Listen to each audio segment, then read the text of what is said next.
Pada Perang Dunia Kedua, berbagai jenis senjata anti-tank digunakan oleh berbagai negara untuk melawan kendaraan lapis baja musuh.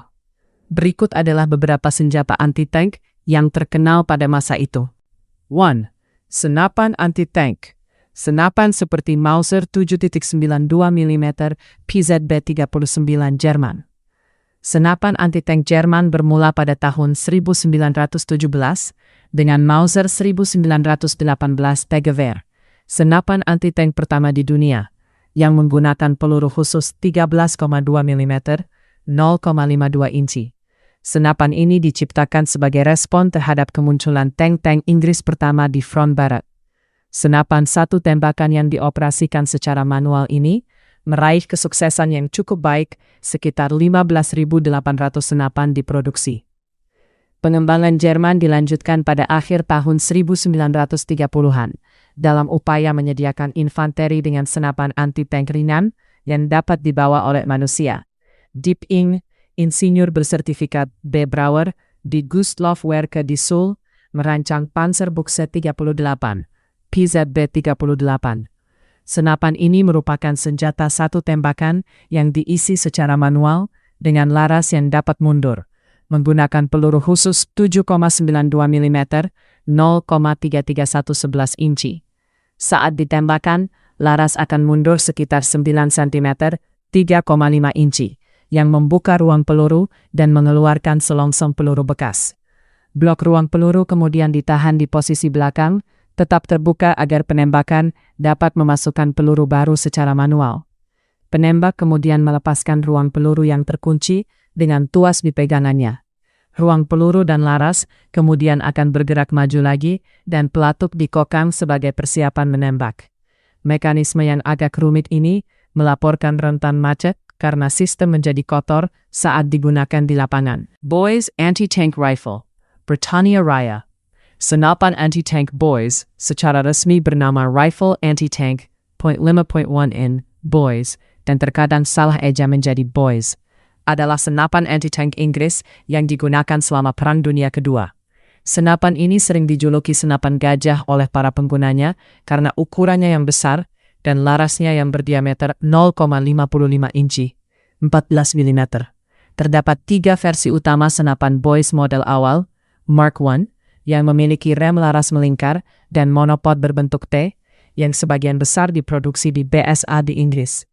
Model selanjutnya, Mark I Star, yang sebagian besar diproduksi di John Inglis & Company di Toronto, Kanada, yang memiliki rem laras persegi panjang dan bipod berbentuk V, dan model ketiga yang dibuat untuk pasukan lintas udara dengan laras 30 inci, 362 mm, dan tanpa rem laras.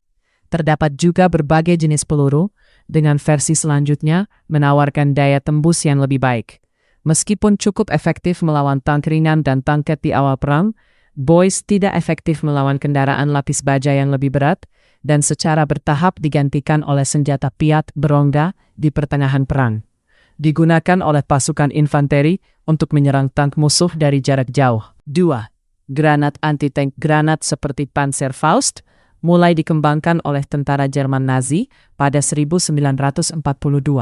Senjata ini terusun dari sebuah tabung kecil yang terbuat dari baja yang berisi propelan atau bubuk mesio yang berfungsi sebagai pelontar granat sekali pakai yang di ujungnya dipasangi sebuah hulu ledak menyerupai granat yang isinya adalah campuran antara trinitrotoluena dan triheksogen sehingga menjadikannya senjata yang memiliki daya ledak yang tinggi sehingga mampu merusak atau bahkan menghancurkan kendaraan lapis baja, termasuk tank dan Panzerschreck Jerman.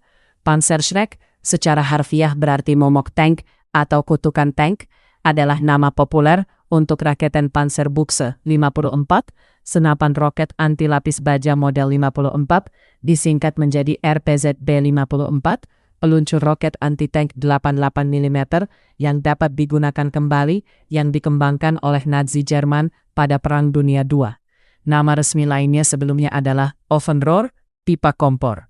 Senjata portabel yang memungkinkan infanteri untuk menyerang tank dengan peluru berpandu atau ledakan langsung. Third, Merriam Anti-Tank, senjata seperti 37 mm Pak 36, Jerman Pak 36, Panzerabwehrkanone 36 adalah meriam anti-tank Jerman kaliber 3,7 cm, 37 mm yang digunakan selama Perang Dunia Kedua. Meriam ini merupakan senjata anti-tank utama unit Panzerjäger Wehrmacht hingga tahun 1942. Dikembangkan oleh Rheinmetall pada tahun 1933, meriam ini pertama kali diluncurkan untuk Angkatan Darat Jerman pada tahun 1936. Dengan 9.120 unit tersedia pada awal perang pada bulan September 1939 dan 5.339 unit lagi diproduksi selama perang. Sebagai desain meriam anti-tank yang dominan di dunia, pada akhir tahun 1930-an, permintaan akan Pak-36 sangat tinggi, dengan 6.000 unit lagi diproduksi untuk ekspor dan desainnya ditiru oleh Uni Soviet sebagai meriam anti-tank 45 mm M1932 19K dan oleh negara-negara lain seperti Jepang. 76.2 mm M1736 Uni Soviet digunakan sebagai artileri untuk menembak tank dari jarak lebih jauh. Meriam divisi 76 mm N1936 F22 adalah meriam semi-universal divisi Soviet yang diadopsi untuk digunakan oleh Tentara Merah pada tahun 1936. Meriam ini digunakan dalam konflik antara Uni Soviet dan Jepang di Timur Jauh, dalam Perang Musim Dingin, dan dalam Perang Dunia II. Banyak F-22 yang ditangkap oleh Wehrmacht selama Operasi Barbarossa.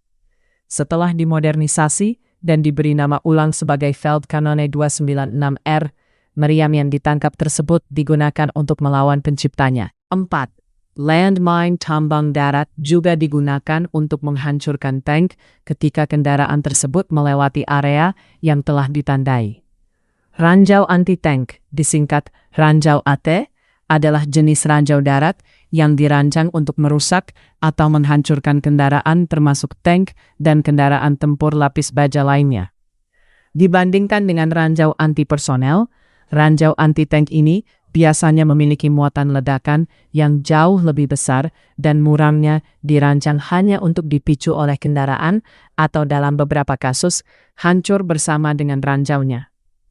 Meskipun ranjau anti-tank seperti ini tidak digunakan sebelum tahun 1916, pada dasarnya perangkat yang identik dengan ranjau ini telah digunakan untuk menyerang lokomotif.